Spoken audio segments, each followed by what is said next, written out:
Ah, bonjour tout le monde. Bonjour, j'espère que vous vous portez bien.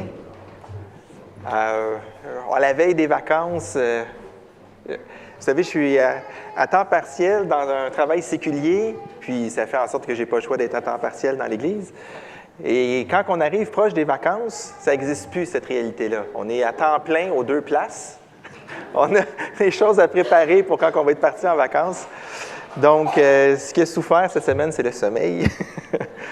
mais je suis content d'être là. Je vous avertis, je vais être sauvage après la prédication. Je tombe en vacances, mais c'est pas pour ça. C'est que je m'en vais reconduire mes grands qui s'en vont travailler au camp des bouleaux. Donc, si je veux revenir avant que le soleil se lève, il faut que je parte rapidement pour faire l'aller-retour. Mais c'est pas parce que je vous aime pas. C'est plus parce que j'ai 8 heures de route qui m'attend. Ce matin, on va presque finir le chapitre 10. Je pensais finir le chapitre 10 avant mes vacances, mais on va lancer l'année sur le chapitre 10 sur la fin du chapitre 10 à la fin du mois d'août. Est-ce que vous vous êtes déjà arrêté sur le nouveau pont Samuel de Champlain?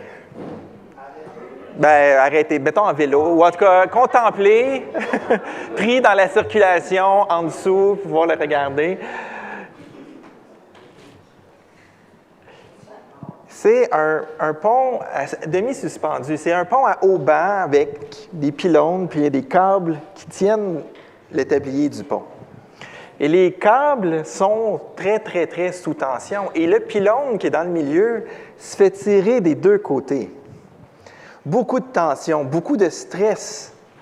Et si on se disait, on va aider la structure, on va enlever du stress. Si on se mettait à couper un câble, ou à déconnecter un câble pour que le pauvre pylône puisse se reposer, le pauvre tablier irait se reposer dans le fond de l'eau. Le pont tient à cause du stress, à cause de la tension. Il y a aussi des tables comme ça, j'arrive jamais à prononcer le mot, tenségrité. Vous savez, les tables qui tiennent seulement avec des chaînes. Il n'y a pas de pattes solides qui tiennent jusqu'au sol. Il y a une base, puis il y a des chaînes. Et c'est le stress dans les chaînes qui fait que tout tient. Des fois, ça ressemble à nos vies. C'est le stress qui fait qu'on tient debout. Vous savez, la parole de Dieu fonctionne très souvent comme ça, avec une tension, avec deux choses qui semblent opposées, qu'on a l'impression que dans notre tête, seulement une des deux options est valide, mais la parole de Dieu plante les deux. Il nous demande de les tenir en tension. C'est la tension qui fait que ça tient. Par exemple, on est libéré en Christ et on est esclaves les uns des autres. Mais est-ce qu'on est libre ou est-ce qu'on est esclave? On est les deux. Est-ce que Dieu est souverain? Oui, Dieu est parfaitement souverain. Pourtant, il y a des puissances spirituelles mauvaises. Est-ce qu'elles sont plus fortes que Dieu? Non, il est pleinement souverain, mais elles sont là. On a ce genre de tension-là. Le salut est par grâce, mais on est appelé à la sainteté.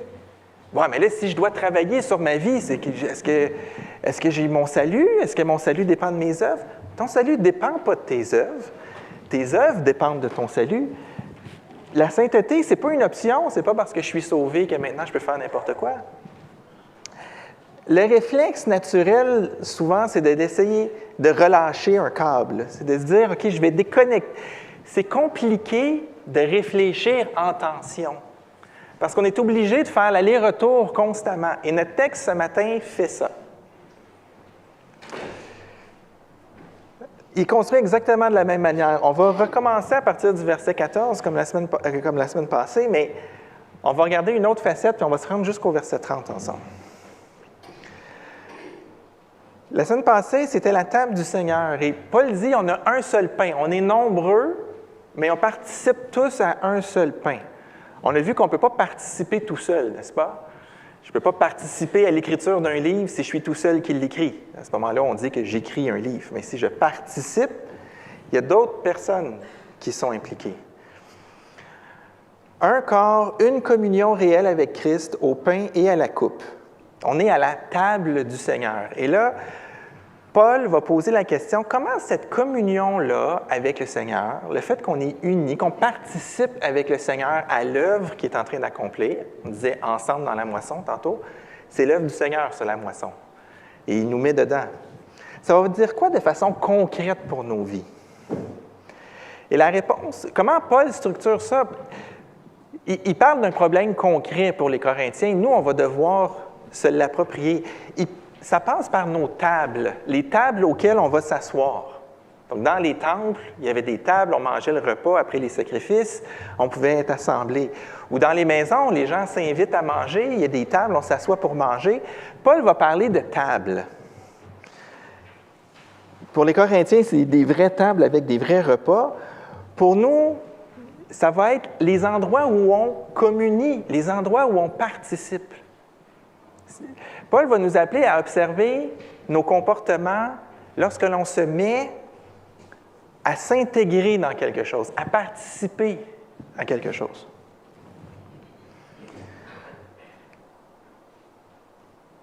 Il y a plusieurs tables qui sont disponibles dans nos vies. Et parfois, on va accepter d'y aller, on va accepter de participer. Parfois, on n'a pas le choix de refuser. Ce n'est pas possible pour un chrétien d'aller participer. Et parfois, il y a des tables qui seraient correctes, mais qui, à cause du contexte, on est obligé de se retirer. Alors, on va organiser ça autour de deux questions.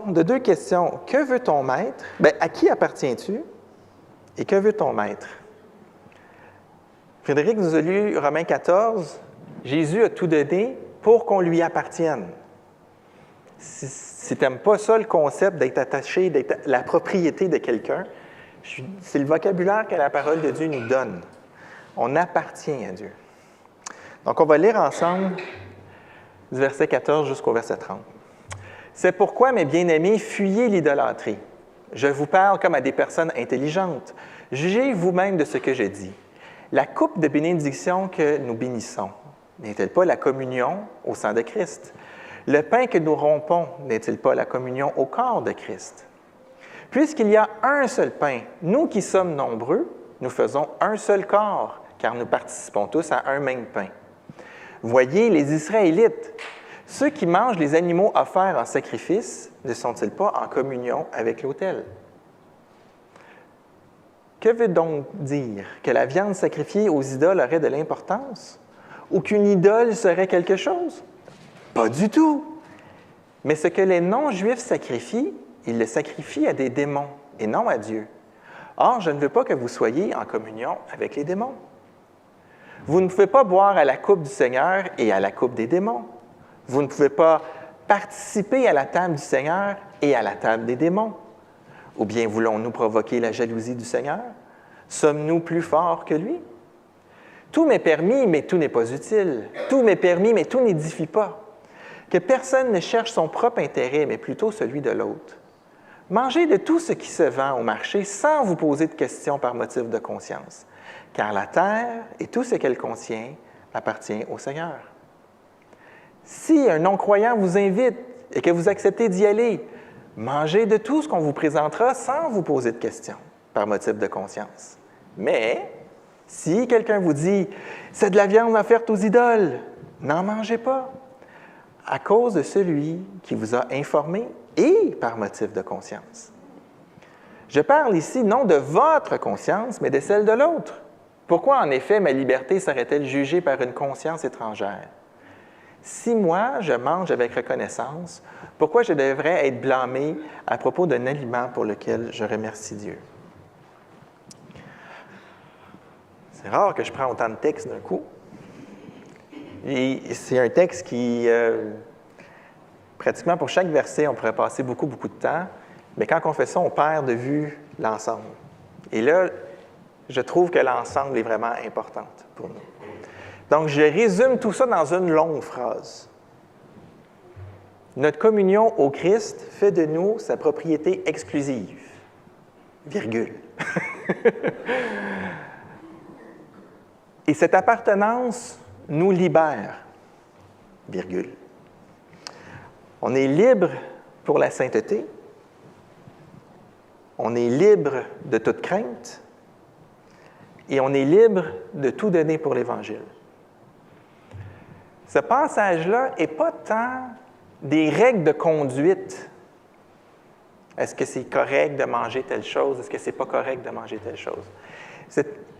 Évidemment que le texte nous dit ça. Ils ont une situation concrète à régler. Mais ce que ce texte-là essaie de nous dire, c'est comment réfléchir à partir de notre réalité, à partir de notre identité. Et vous savez, réfléchir, c'est beaucoup difficile. On n'a pas beaucoup de temps pour réfléchir. Et vous savez, sur la route, quand on roule, il y a des panneaux de signalisation. On n'a pas à réfléchir quand on voit un panneau. On est censé les avoir appris par cœur. Il y a comme 400 qu'il y a sur la route, là. Pourquoi? Parce que sur la route, tu n'as pas le temps de faire « Tu n'as pas le droit de tourner à gauche. Tu es obligé de tourner à droite. » On donne des règles précises, claires, sans obstination. Ce n'est pas le temps sur la route de réfléchir. Pourtant, il faut quand même réfléchir un peu quand on conduit, parce qu'il faut interpréter le reste de la route. Mais au moins, il y a des panneaux clairs. Et on aime ça dans nos vies, avoir des panneaux clairs. Mais ce matin, vous allez être déçus. Parce que la parole de Dieu nous met en tension. Elle préfère nous donner des grands principes. Et là, Paul fait réfléchir les Corinthiens à partir de ces grands principes-là. Et c'est ce qu'on va faire ensemble ce matin.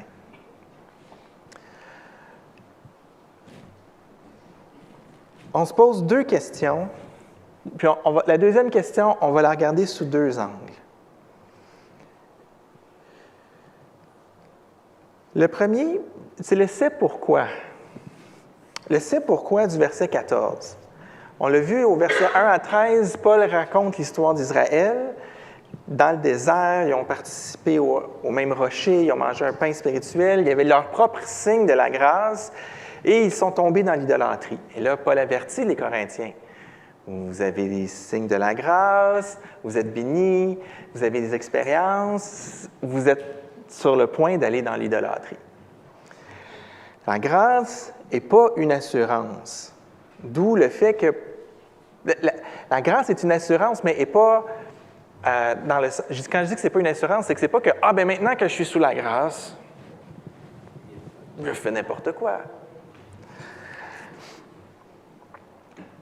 On participe au sang de Christ, on participe au corps de Christ, au pain, on participe à la table. Ça fait en sorte qu'on rentre dans une relation d'alliance.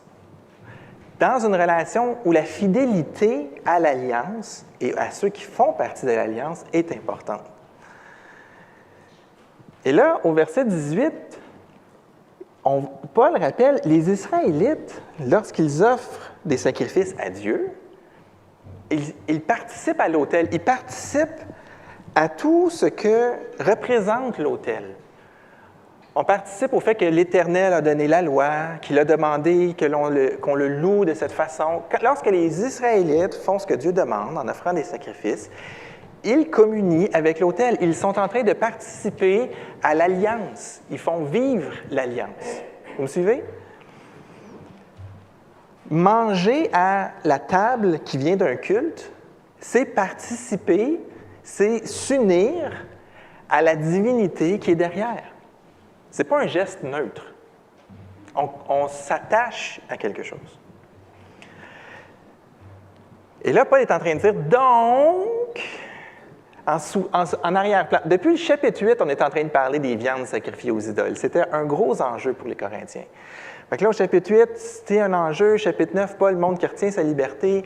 Là, chapitre 10, Paul revient sur le thème des idoles parce que c'est vraiment de ça qu'il veut parler.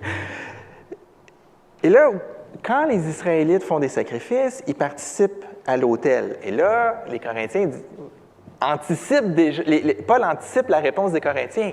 Oui, mais au chapitre 8 de ta lettre, tu as dit que les idoles, ça n'existait pas. C'est pour ça au verset 19, il dit « Est-ce qu'une idole serait quelque chose? Pas du tout. Une idole, c'est rien. Une idole, c'est mort, ça n'existe pas. La table qui est là est une aussi bonne idole qu'une petite statue sculptée, même pouvoir, c'est un objet. C'est pas concret. Il n'y a rien derrière. Mais, Mais pourquoi l'avertissement? Parce que les puissances spirituelles, elles existent. L'idole, non. Mais les forces du mal, oui. Et elles viennent capter ce culte-là. Elles viennent participer, elles viennent nourrir la foi de ceux qui viennent adorer des idoles qui sont mortes. C'est du vol d'identité. La petite statuette, elle ne fait rien. La petite statuette sculptée, elle n'a aucun pouvoir. Mais lorsque l'on vient devant, puis que l'on communie, qu'on veut offrir quelque chose, il y a des êtres qui recyclent, qui récupèrent ça. Et Paul dit, je ne veux pas que vous soyez en communion avec ça. Ce n'est pas neutre faire ça.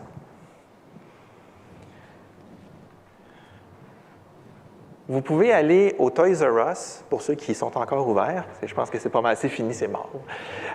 Vous pouvez aller dans des magasins de jeux et acheter une boîte de Ouija pour jouer avec les esprits. Au Québec, c'est un jeu de société. Monopoly ou Ouija. On fait quoi ce soir, les enfants? OK? C'est une planche avec une plaquette. Il n'y a rien là-dedans qui connecte quelque chose. Mais si on décide qu'on veut qu'on veut fricoter avec l'au-delà, il y a des puissances qui vont s'amener. Ce n'est pas le jeu, ce n'est pas les planches, mais le monde spirituel est connecté. Et ça vient derrière. Et Paul, ici, cite... On a l'impression que Paul est juste en train de donner son opinion, mais la dernière phrase, « Je ne veux pas que vous soyez en communion avec les démons », ça vient de Deutéronome 32. C'est un avertissement qui est donné aux Israélites par Moïse. Lorsqu'ils s'en vont en terre promise, Moïse ne rentrera pas, mais dans les dernières choses qu'il leur dit, c'est « Allez pas dans l'idolâtrie ». Et c'est pour ça qu'arrivé au verset 21, c'est la légende. Tu ne peux pas être à deux tables en même temps.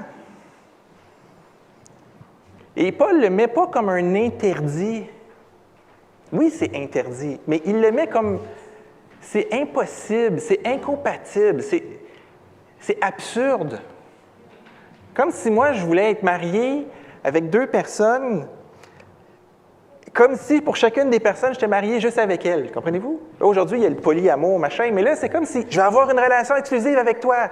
Je vais avoir une relation exclusive avec toi. C'est pas possible. Je disais, oui, c'est possible, il y a du monde qui le font, mais c'est pas cohérent. Je ne peux pas être exclusif avec deux personnes. Et c'est comme ça que Paul le dit, tu peux pas tenir ces deux choses-là ensemble. La question, ce n'est pas qu'est-ce que j'ai le droit de faire. La question, c'est à qui j'appartiens. À qui j'appartiens? Quelle alliance je veux entretenir? Et le verset 22, voulons-nous provoquer la jalousie du Seigneur, fait partie du chant de Moïse. C'est pas une jalousie... comment je dirais ça? C'est pas une jalousie émotive, c'est une jalousie alliantielle. Dieu jalouse. Il a dit qu'elle allait être fidèle, on lui a dit qu'on allait être fidèle, il jalouse ça, il protège ça. Si Dieu nous laissait aller vers les idoles, il ne serait pas bon. C'est lui qui est le meilleur. C'est le seul qui donne la vie. S'il nous laissait aller vers n'importe quoi, il nous laisserait aller vers moins bon que lui. Il jalouse ça, il nous aime. C'est pas qu'il y a un ego, là. C'est que c'est la meilleure chose. À Corinthe, on se dit, on a le baptême, on a la table du Seigneur, rien ne peut nous arriver. Donc, je fais ce que je veux. J'ai le droit, version Corinthien. Je fais ce que je veux. Et Paul dit, veux-tu provoquer la jalousie de celui avec qui tu entres en alliance quand tu prends la table du Seigneur? Veux-tu que lui prenne les moyens pour te ramener à la maison? Regarde ce qui est arrivé à Israël. Et c'est spécial parce qu'en quelque part, on n'a pas à être plus fort que le Seigneur. C'est sa force qui est notre sécurité. Mais si on veut aller contre le courant de Dieu, on ne va pas aller loin. Dieu va nous ramener. Et c'est pour ça, encore une fois, que le verset 14 dit « fuyez ». Il ne nous dit pas « combattez » ou « protégez-vous ». La nuance est importante. Plusieurs d'entre vous avaient grandi dans un monde où le monde occulte était très présent. Et au Québec, il y en a plein, partout dans le monde. Le monde occulte, c'est partout. C'est l'arrière-plan, c'est les backrooms de notre monde. Et on a toutes sortes de pratiques, la magie, la sorcellerie, les médiums, l'horoscope, la lecture dans le thé. Ça, c'est ce qui est très courant au Québec. Ailleurs, il y a toutes sortes d'autres pratiques. Et ça le fait peut-être partie de votre arrière-plan avant de devenir chrétien. Et vous l'avez peut-être encore gardé en devenant chrétien. Alors là, il y a une confusion parce que des fois, on veut garder, on est conscient du monde occulte, donc on veut se protéger. Il y a des façons de se protéger. J'ai travaillé avec un homme à l'hôpital Notre-Dame, un Québécois qui parlait aux esprits, faisait de l'écriture automatique, était excellent machiniste. On avait plein de discussions, lui et moi, ensemble. Puis il dit, moi, quand je fais venir les esprits, je mets des choses pour qu'ils partent après. J'ai un de mes amis, il n'a pas fait ça, puis là, il est pris avec un esprit qui le tourmente. Tu n'as aucune idée avec quoi tu joues, là. Tu n'as aucune idée.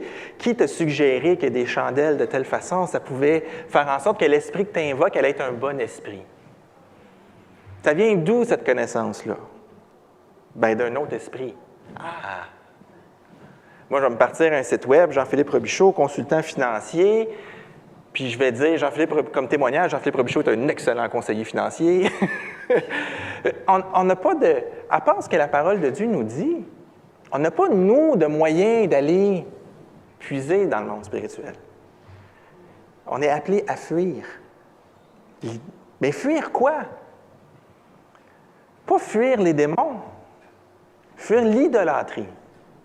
Paul ne nous demande pas de se prémunir contre les forces,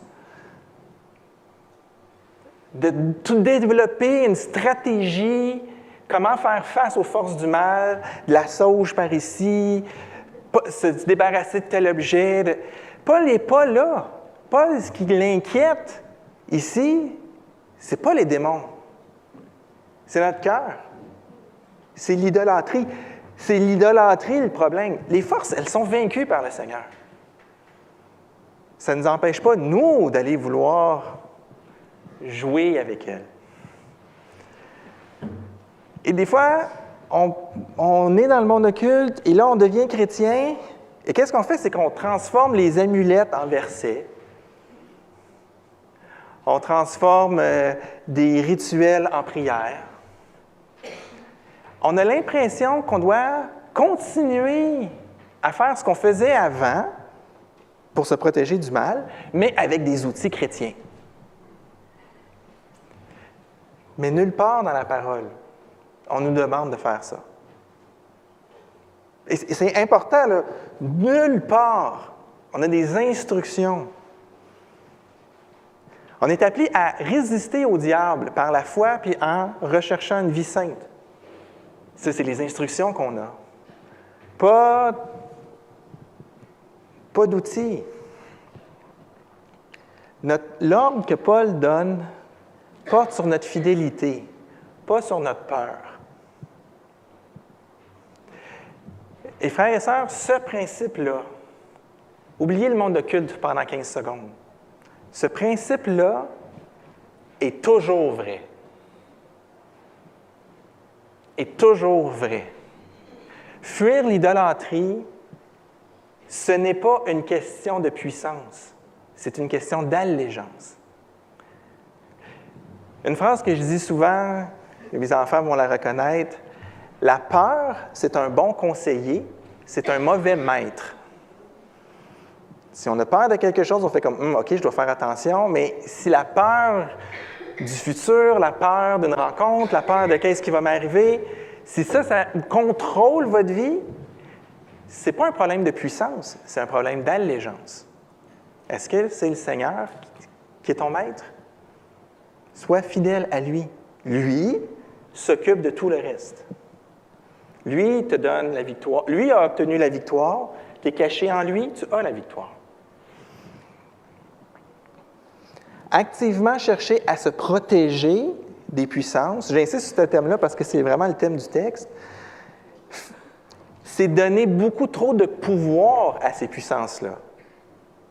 Il y a des chrétiens qui pensent encore que Dieu et le mal sont comme pratiquement égaux puis qui se battent entre eux. C'est une version orientale du christianisme qui est difficile à défaire parce qu'on dirait que Satan, c'est comme Dieu.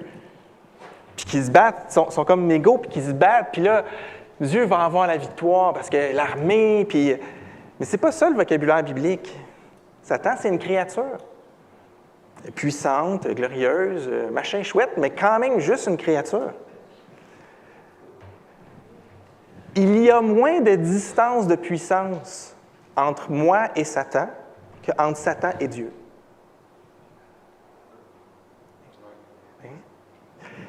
Vous comprenez? Je n'ai pas de puissance. OK? Je n'influence pas les cœurs. J'ai pas... Mais on est quand même plus proche en termes de puissance devant Dieu que Satan et Dieu. C'est des êtres ils ne sont même pas dans la même sphère. Donc, nous, on appartient à lui, en haut, en haut. Et c'est pour ça que la parole de Dieu nous parle si peu de toute l'interaction entre le monde spirituel, notre monde à nous.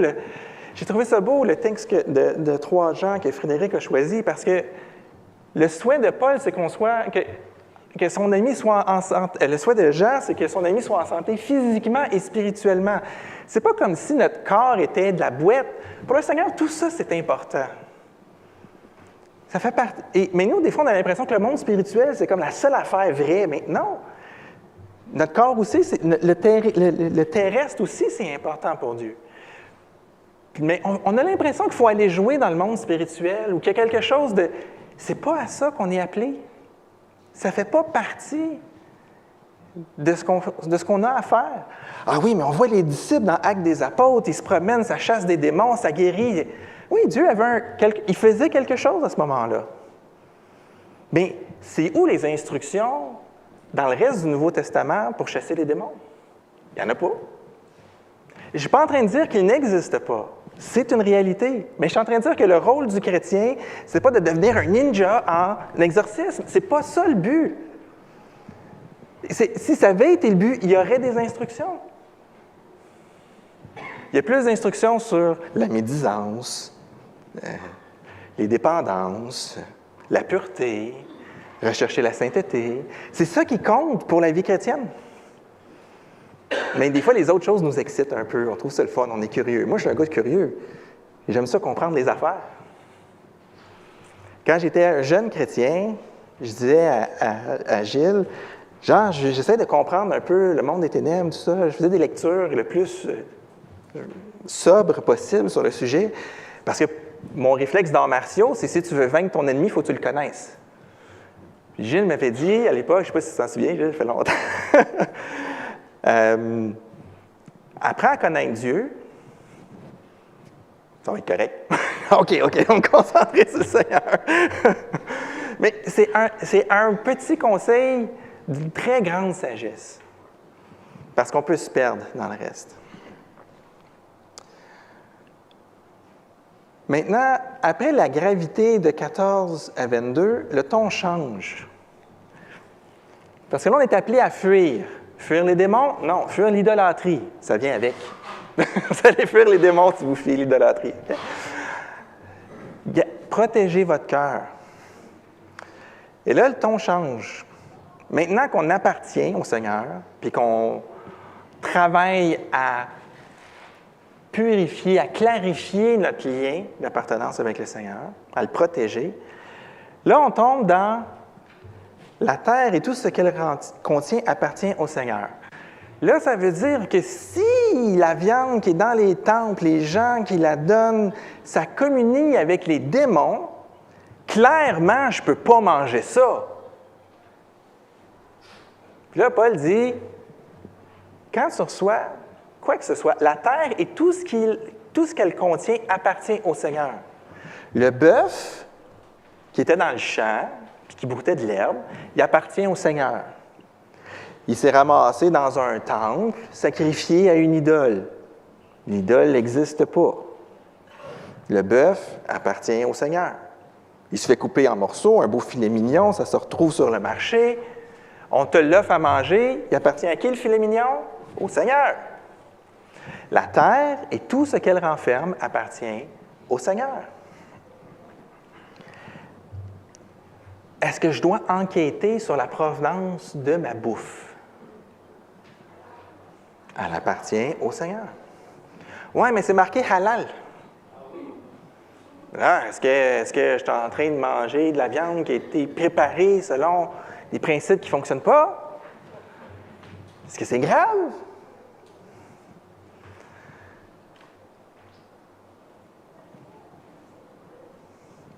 Vous êtes invité chez une famille qui vient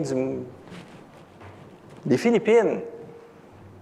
Puis, ils mettre des parfums au-dessus du repas, mettre des parfums autour de la maison, parce que vous êtes un invité, on va chasser les esprits mauvais. Est-ce que vous pouvez aller manger? Est-ce que cette viande-là est rendue pure à Dieu? Mangez! C'est un psaume que Paul cite. Paul n'y va pas avec ses idées du moment. Paul cite l'Ancien Testament. La terre et tout ce qu'elle renferme appartiennent à Dieu. On ne communie pas avec les démons. On ne veut pas participer à un culte. Mais la terre et tout ce qu'elle renferme appartiennent à Dieu. Et là, le verset 23 vient comme encadrer. Tout m'est permis. Ça, c'était la devise des Corinthiens. Tout m'est permis. Puis là, Paul fait comme oui, mais tout n'est pas utile. OK, ça veut dire quoi être utile? Tout m'est permis, mais tout n'édifie pas. Ah, être utile, c'est édifier. Que personne ne cherche son propre intérêt, mais celui de l'autre. Ah, c'est là l'arnaque de la vie chrétienne. Je dis ça comme ça parce que des fois, on lit plein de choses chrétiennes sur les réseaux sociaux, puis ça a l'air d'être des coachs de vie.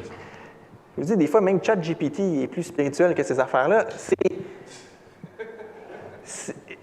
C'est tellement recentré sur nous. Mais la vie chrétienne, c'est pas ça. Il y a quelqu'un qui s'est déjà occupé de nous. On est plein en lui, on est complet en lui. Et là, lui, ce qu'il fait, c'est qu'il veut qu'on l'imite. Et qu'est-ce qu'il a fait, lui? Il a donné sa vie pour nous. Ça, c'est notre maître, frères et sœurs. Il s'attend à ce qu'on fasse la même chose. Il nous libère pour qu'on puisse s'occuper des autres. On peut manger de tout. On n'est pas obligé d'être un inspecteur spirituel des aliments. On peut manger de tout. Sans même y penser. Pas parce qu'on est insouciant, mais Paul veut développer ici notre pensée théologique. Si tout appartient à Dieu, je peux tout prendre avec reconnaissance parce que tout vient de lui. C'est pas que je mange de tout parce qu'il n'y a rien qui a de l'importance, mais parce que tout appartient à Dieu. Rendre grâce pour le repas, c'est pas seulement dire merci. En quelque part, c'est proclamer qui est le propriétaire de ce qu'il y a sur la table. On a cette nourriture parce que Dieu nous l'accorde. Je vous invite à prendre une pause la prochaine fois que vous vous rendez grâce. On dit « merci pour la nourriture. Merci, Seigneur, ça t'appartient et tu me le donnes pour ma survie. Tu me le donnes pour que je puisse en profiter. Il ne nous donne pas juste du gruau et du porridge. Il permet qu'on ait toutes sortes de bonnes choses. Et là, je vais vous demander l'effort. Je parle de bouffe, mais tout appartient au Seigneur. Les relations, le travail, la santé, les opportunités, l'argent, nos dons, nos talents, les talents des autres.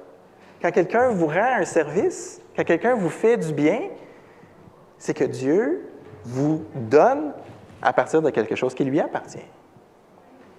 Cette prédication est commanditée par le Seigneur, j'espère. Okay? Ça vient de lui. Les prédicateurs, on essaie de s'effacer quand on écrit.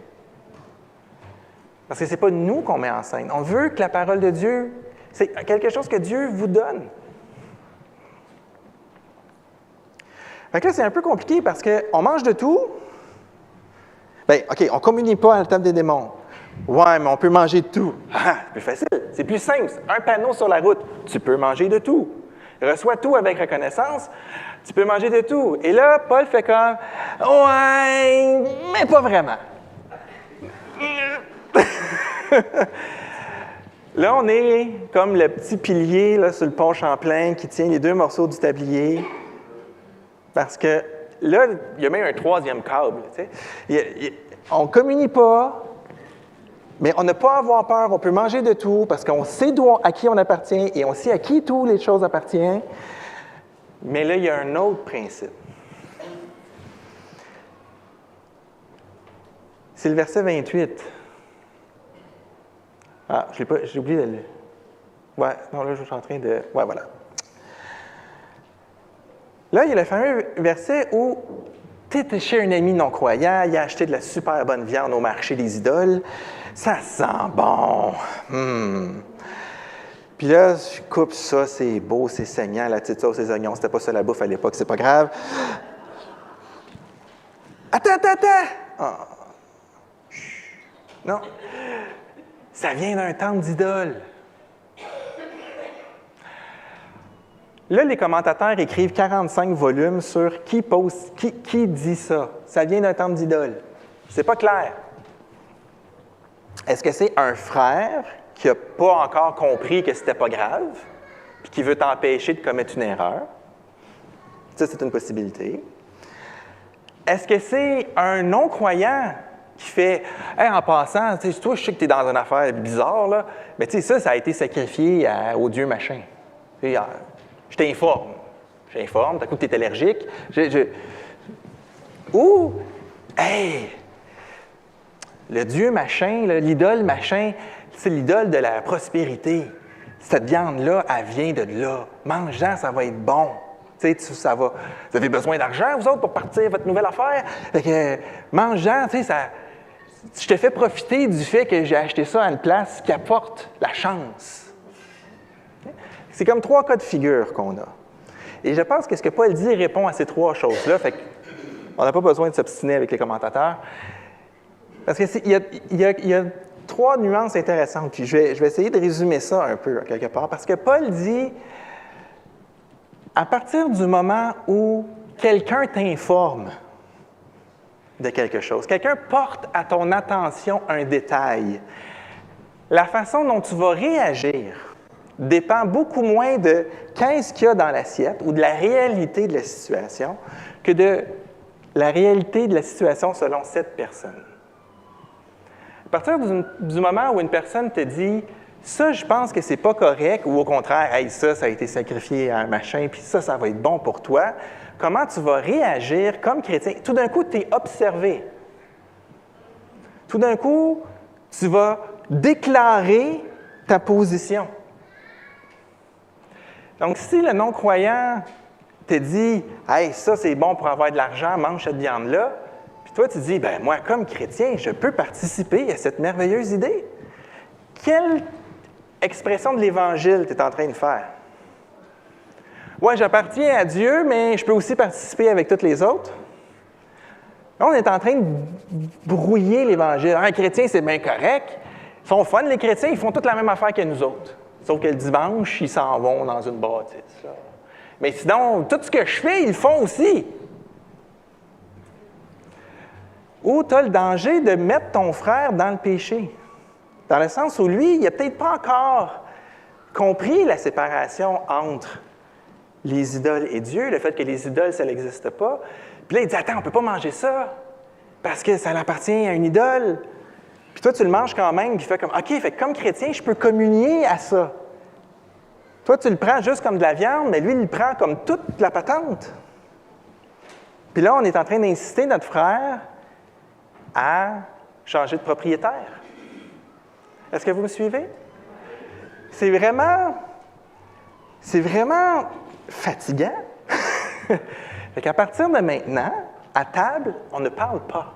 Non.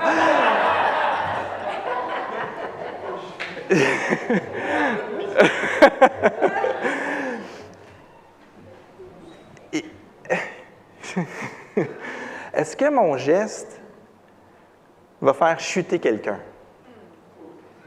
Est-ce que mon geste va faire chuter quelqu'un? Est-ce que mon geste risque de brouiller l'Évangile pour un non-croyant?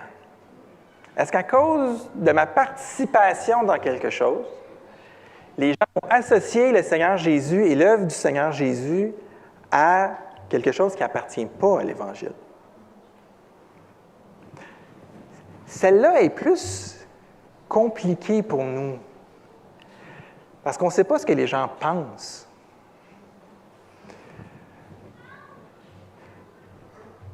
Si je vais dans une fête de voisins et quelqu'un m'offre une bière, je n'ai pas de problème avec l'alcool, je peux prendre une bière. Mais si pour cette personne-là, prendre une bière, c'est jamais assez, il faut en prendre 18, puis qu'il est cool, Jean-Philippe, il va virer une brosse avec moi, non. Je pourrais pas. Ouais, mais là, je vais avoir de l'air du chrétien ascète, là, plate, casseux de party. Mais tant pis. Je ne peux pas dire à cette personne-là que la vie chrétienne, c'est d'être sur le party. Je ne peux pas faire ça. Et là, le défi, c'est que des fois, on comprend ce passage-là tellement... Comme si la personne dans l'Église qui a la plus faible conscience, c'est elle qui va contrôler la vie de tout le monde. Si quelqu'un ici trouve que la musique rock, c'est un péché, je ne pourrais plus écouter de musique rock. Si quelqu'un... Parce que la musique rock, le rock and roll, ça vient des démons. Enfin, j'ai lu je ne sais pas combien de livres sur le sujet, là, tout plus... J'ai arrêté là. Tout plus spécial les uns que les autres. Et des fois, les arguments, quand tu es déjà convaincu de ton sujet, des fois, mais est-ce que c'est ça qui va contrôler la vie chrétienne? Je vais vous donner non. Les principes qui sont là, c'est ça. Est-ce que ça va amener la personne à chuter? Si quelqu'un vient voir et me dit « Jean-Philippe, si tu écoutes de la musique rock, tu sais, c'est les démons. » Je vais dire « Oh, je m'excuse, mon frère, je ne savais pas que tu étais aussi proche du monde occulte. » Puis là, tu entends 2 accords de Pink Floyd, puis tu te dis « Ça y est, je vais appeler Moloch. » Est-ce que c'est ça qui va se passer dans ta vie, mon frère? Non, mais peut-être que... OK, c'est beau. T'aimes pas ça. C'est correct. T'aimes pas ça. On ne va pas en écouter ensemble. C'est correct, mais il ne faut pas garrocher trop de puissance partout. Les musiciens appartiennent au Seigneur. Fait que la question, c'est pas est-ce qu'en théorie, quelqu'un peut s'offusquer? La question, c'est est-ce que je suis un danger pour la sainteté ou pour l'Évangile? Est-ce que je suis un danger pour la sainteté des personnes autour de moi? Si je suis avec un frère qui a eu un passé dans la musique super compliqué, il a joué de la musique dans des groupes, puis il faisait de la drogue, puis là, il vient au Seigneur, bien peut-être que c'est pas une bonne idée qu'on fasse une soirée d'écoute de musique rock ensemble, parce que peut-être que ça va juste lui rappeler le bon vieux temps. Peut-être que je suis en train de nuire à sa sainteté. J'en écoute pas. Je suis parfaitement libre. Je suis parfaitement libre de ma liberté. C'est ce que le Seigneur Jésus a fait. Il n'y a personne plus libre que lui. Pourtant, il est venu être l'esclave de tous, laver les pieds de Judas, mourir sur une croix. Notre liberté, il n'y a pas de médaille pour celui qui l'exerce le plus. En fait, exercer notre liberté, ça va vouloir dire la laisser sur la table pour le bien de l'autre.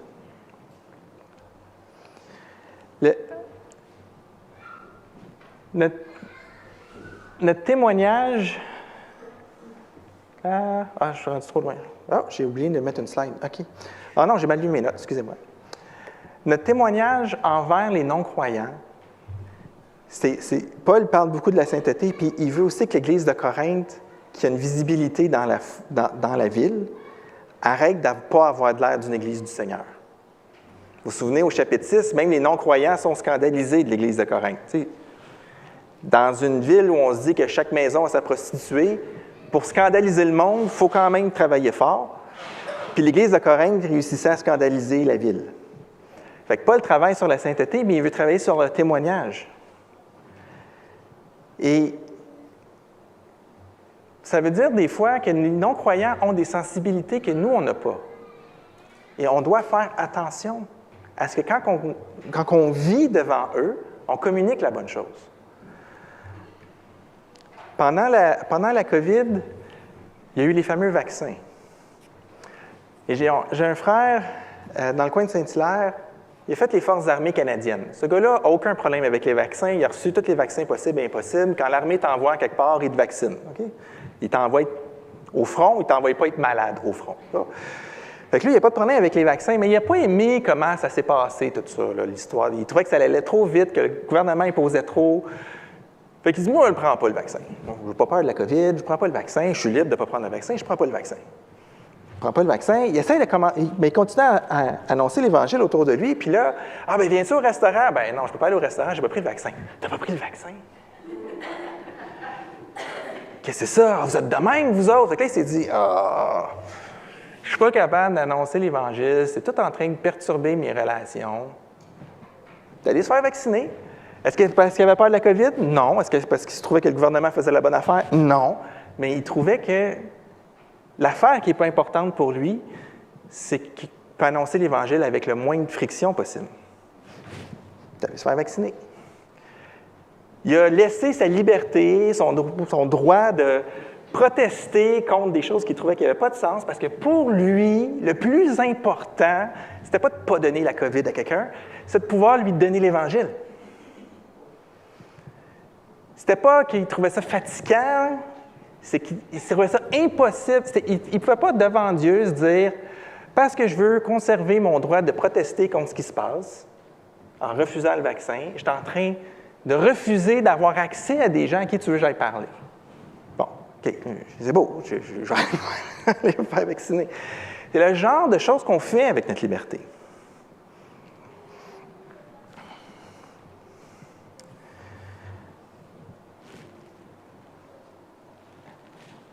À qui appartiens-tu?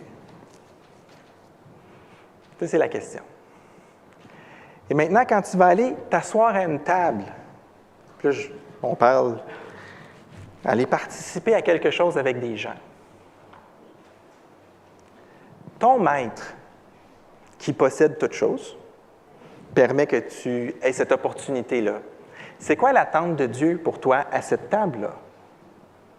Comment tu vas représenter la personne de Dieu, comment tu vas exprimer l'Évangile, comment tu vas exprimer l'amour que Jésus a eu pour toi et a pour cette personne-là dans cette activité-là?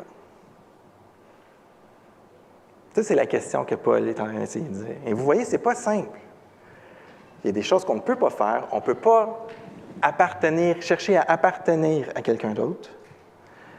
On ne veut pas lui donner trop de puissance parce que la terre et tout ce qu'elle renferme appartient à Dieu. Et que quand on prend les choses avec reconnaissance, elles sont purifiées de tout.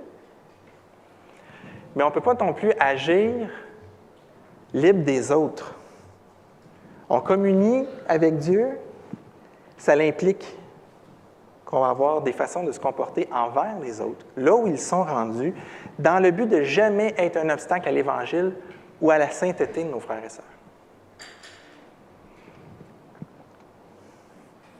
J'aimerais prier. Seigneur, peut-être que certaines personnes ce matin, ici ou en ligne, se rendent compte qu'ils ne se sont jamais vraiment assis à ta table. Ils ont peut-être des fois passé prendre un morceau dans un plat, mais ils ne se sont jamais vraiment assis. Ça va? Oui? Oui. Seigneur, je te prie dans ta grâce d'attirer les gens à toi. Viens sauver, Seigneur. Et pour nous qui avons peut-être une fesse sur une chaise et une fesse sur l'autre sur deux tables différentes, Seigneur, je te prie de nous donner des cœurs sans hypocrisie, de tout payer pour qu'on t'appartienne, de tout payer, Seigneur, pour qu'on puisse être participants à ta mission, ensemble dans la moisson, pas juste ensemble entre nous, mais ensemble avec toi. Seigneur, je te prie que ton esprit nous parle ce matin, nous montre l'allégeance qu'on a à différentes autorités. Et Seigneur, si on a trop peur du monde occulte, je te prie de venir faire un réveil dans nos esprits et que l'on puisse être les yeux sur toi et goûter la sécurité d'être avec toi et qu'on puisse à ce moment-là être pleinement concentré sur l'œuvre que tu nous donnes dans ta grâce. Merci pour ta parole, Seigneur. Merci pour ton esprit. Sois béni dans nos vies, Seigneur. Amen.